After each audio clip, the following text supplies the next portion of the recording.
Since I launched this channel, I have discovered so much great content thanks to viewers' suggestions. For months now, I have noticed the same pair of names continually suggested to me though. Terence Hill and Bud Spencer. Admittedly, I knew very little about these guys. The only film of theirs I had any knowledge of was the spaghetti western They Call Me Trinity. So when I saw a few of their movies pop up on Amazon streaming, I decided to check them out. And my life was forever changed.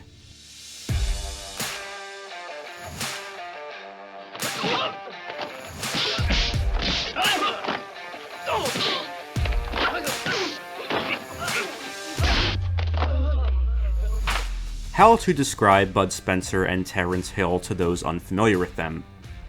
Well, they're kind of like Laurel and Hardy, if Laurel and Hardy were kick-ass buddy cop action stars, who together take on entire armies of henchmen just by punching, smacking, and bashing their way out of trouble. They also love eating beans. And more beans. And even more beans. I don't like guys that try to help themselves to my beans. The result is a blend unlike anything else in film. If you're an American like me, you probably won't recognize their names or faces right away. Despite these two achieving massive fame all over the world, their works seem to not have the same impact over here in the States. Which is odd considering several of the whopping 18 films they appeared in together were shot and take place in America. Even featuring some popular English-speaking actors, like Donald Pleasance and David Huddleston. No shit? No shit, sir. Though the names Bud Spencer and Terence Hill appear to be as American as Chuck Norris, Spencer and Hill were actually Italian, their birth names being Mario Girardi and Carlo Pietersoli, respectively. They changed their names when it was deemed they were too Italian-sounding for international audiences. A lot of their movies were dubbed and released around the world, making them global superstars. Pleased to meet you! The pleasure's all yours. Bob, give me the fish. These two were so hugely popular that rival studios actually hired lookalikes and began producing knockoff Spencer and Hill movies. So it's pretty odd that they haven't been widely discovered in America yet, even though overseas they've got their own Blu-ray sets, video game, t-shirts, even action figures. Now you're talking. I mean, the only Region 1 DVDs of their work I was able to find looked like they were burned in someone's basement. Primitive, don't you say? As I said, they appeared in far too many movies than I have time to fully cover, so I want to highlight just some of their work, hopefully encouraging those Americans unfamiliar to finally check out their movies. If you are a seasoned fan of theirs, I encourage you to watch as well. You might even rediscover your love of Terence Hill and Bud Spencer all over again.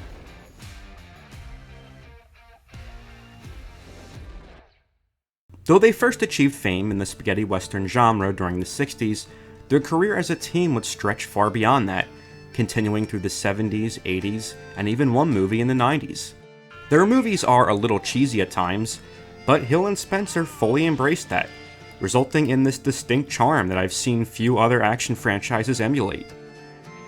Though they would find amazing chemistry on screen, they came from pretty different backgrounds. Bud Spencer was born first as Carlo Pietersoli in 1929 in Naples.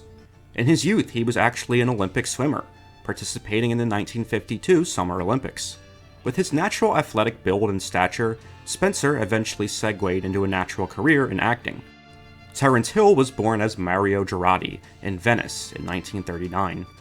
Unlike Spencer, his acting career began at age 13, when a casting director spotted him at a swim meet in 1953.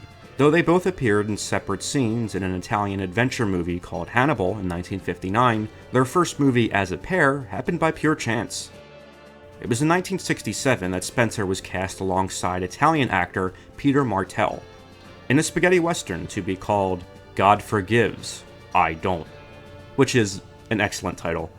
Just weeks before the shooting was to begin, Martell broke his foot, and Hill was quickly ushered in as a replacement. How many people do you know capable of pulling such a thing off? Since when have dead men started going around robbing trains? The on-screen chemistry that the two displayed, as well as their opposing physical statures, prompted director Giuseppe Colizzi to sign them for 2 more spaghetti westerns.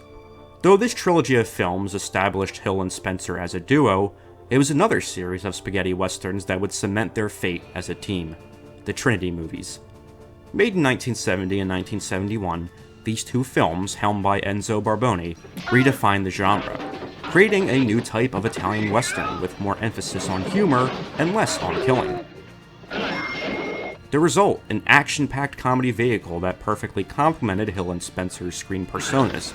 Can I go to bed, or you got something else planned for tonight? Well, I really came for a drink. It was Barboni who convinced them to change their names for the movie. Carlo picked Bud Spencer, after Spencer Tracy and Budweiser beer. Mario picked Terence Hill, after his wife's maiden name and the Roman poet Terence. In these two movies, the duo play brothers. Hill is Trinity, and Spencer is Bambino. Trinity is the fastest gun in the West, a feat that is continually displayed to the awe of his challengers, though he lacks the discipline of his older brother Bambino. Bambino is not as quick as his brother Trinity, but he's a behemoth of strength, as evidenced by his takedown of groups of enemies single-handedly. Bambino is usually greatly frustrated by the antics of his younger brother, but he's also very protective of him. This is a dynamic that will remain at the core of their movies for the rest of their career.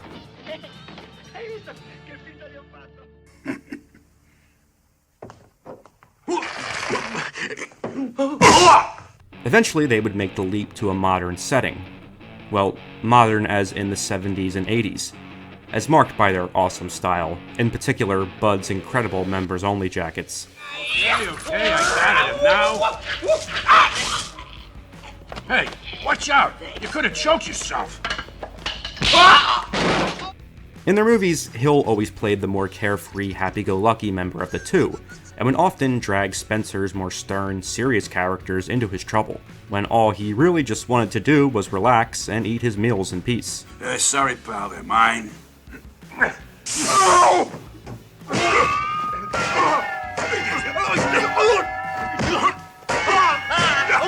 Sometimes they were estranged brothers or old friends, other times they met at the beginning of the story. Regardless, their two characters could never seem to stay out of trouble. It was only by working together that they were able to evade it, though.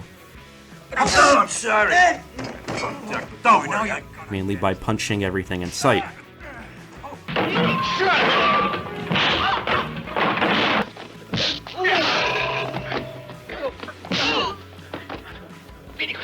The two rarely fired a gun in these action comedies. And after fighting, most of their enemies would just stand up, shake it off, and limp off screen after a battle. It became important for them not to be too graphic in their violence, but rather more comedic.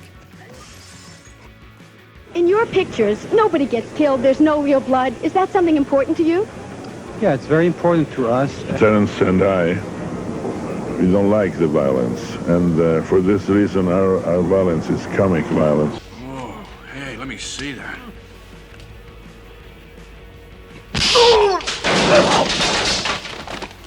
If you're looking for a good place to start with their movies, I recommend the aptly titled Watch Out, We're Mad from 1974. Imagine a comedic take on John Wick, only instead of a puppy being murdered, the catalyst that sets Bud and Terence on their path to revenge is when some local gangsters destroy their dune buggy, an unforgivable crime. Their request to the local crime boss is simple: buy us a new dune buggy. But when he declines and then sends his goons after them, the boys respond appropriately. Feel that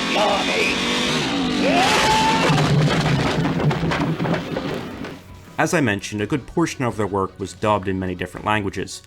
I happen to enjoy the English dubs, and I think it only adds to the charm of their movies. Got everything straight? Any problems? No, only one. What? That it won't work. Just think about $1 million. It'll work. Even though Hill and Spencer spoke English, their voices were often dubbed over. There's one American actor in particular who seemed to voice Spencer's characters the most, and he just nails how I would imagine Bud Spencer to sound if he were American. Then I gotta get up. And when I get up, I get mad. Lua! Wata! Wata!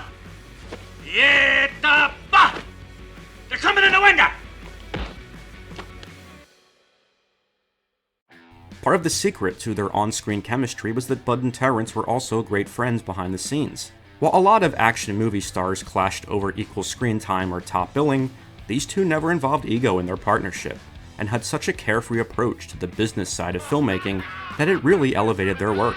I love onions. You like tomatoes, sir? Yeah, why not? A little salad? Just a A touch. little salad. Mustard? A lot of mustard. A lot of mustard. This hamburger stinks. Stinks, sir? That's impossible. The meat's the freshest, still alive. When American-produced action movies began to sell well overseas, Terence and Bud began to film and set their movies in Miami, Florida, beginning with Crime Busters in 1977. David Huddleston plays their chief, and it's just a lot of fun to watch them take on American crime.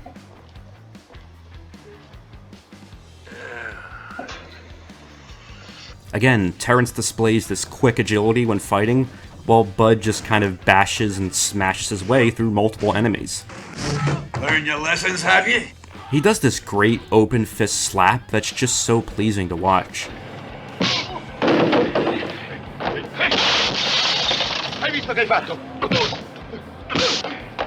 In another Miami set adventure, 1979's Odds and Evens, the duo take on an illegal gambling operation on a yacht.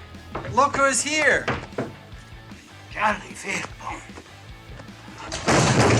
Shut up!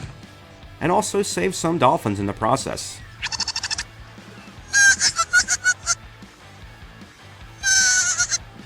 The action set pieces in this one are so insane that it's hard not to love.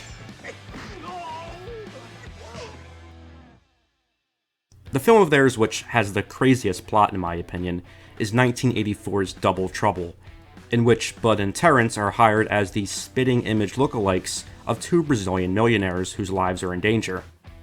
Yeah, you heard right. These two of the most distinguished looking people in the world when put together, look exactly like two millionaire cousins in Brazil. Meet Antonio Coimbra de la Coronilla y Acevedo. Hi, Tony. Tony. Naturally, the boys have dual roles here, but it's so fun to watch all four of them interact on screen, as their Brazilian counterparts are the complete opposite of Bud and Terence. You two guys ever done any fist fighting? Mr. Wonder, I went to school in Switzerland. I never fought in my life. Indeed, the only time I ever raised my voice was when I was 5 years old and was over some strawberries. It's a fun, action-packed role reversal movie, with a lot of the comedy coming from the two of them becoming high society figures overnight. In 1985, they made a final Miami-based film called Miami Super Cops, before they mutually decide to go their separate ways and pursue their own individual projects. Though they each found much success on their own, it didn't come close to the amount of success they found together. They would reunite only one more time, in 1994, for a final Western comedy written by Hill's son, called The Troublemakers. Yeah, it's good to be back together. We're not back together. You're not? Though they don't play their Trinity characters in name, I'm assuming due to a rights issue, they're basically those same characters in spirit who are reunited after many years. Who ate my beans?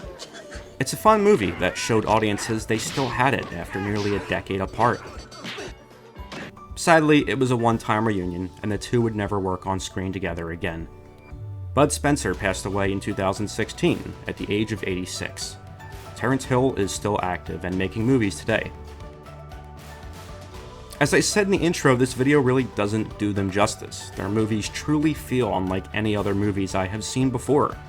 They may be a little silly or cheesy at times, but the thing that sets them apart is the charm that came from embracing that silliness, and the slaps.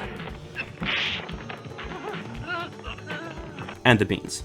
The two of them starred in a lot more movies together that are pretty fun and bizarrely unique that I didn't even mention here. I really just felt these two were owed a proper introduction to American audiences. Peekaboo, here we are. So this was just a greatest hits of their work. I know a few Americans are familiar with them, but it's nowhere near the level of recognition they have elsewhere in the world. So if you're looking for some fun movies to watch with some friends, heat up a plate of beans and check out the work of Terence Hill and Bud Spencer. Film's greatest action duo